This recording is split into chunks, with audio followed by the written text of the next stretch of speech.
So the verse of the day says in 1 Corinthians 10:31, so whether you eat or drink or whatever you do, do it all for the glory of God.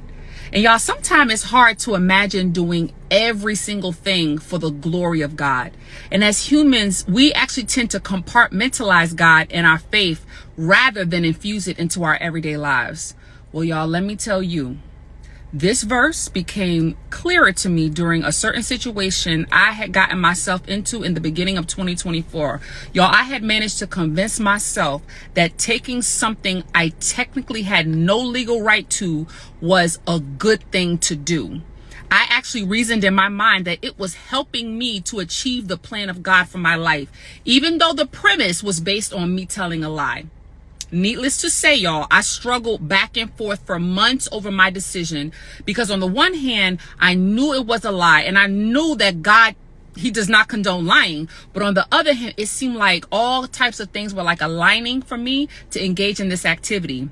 And though it appeared I was moving in being trained in my purpose, so moving forward in that area, y'all, the unrest in my spirit was so intense. I couldn't sleep at night and thoughts of fear and condemnation was consuming my mind continuously. Now, I know at the end of the day, condemnation is not of God, it's of the enemy.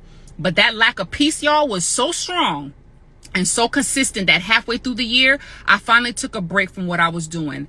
And during that time, I had to really get in some serious prayer and conversation with the Lord because I was super confused with all these signs and then all this. Y'all, it was so confusing. And that's when I just simplified the whole scenario with the simple question: Joy, is your lying in this situation glorifying God or not? And y'all, that's when everything became crystal clear. You see, not only was I wrong, but I was also being deceived.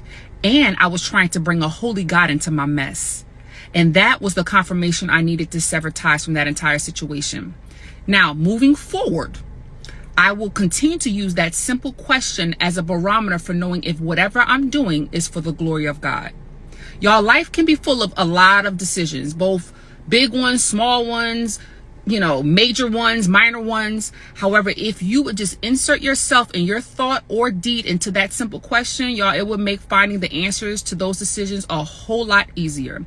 All you have to do is ask yourself, is insert your thought or action bringing glory to God?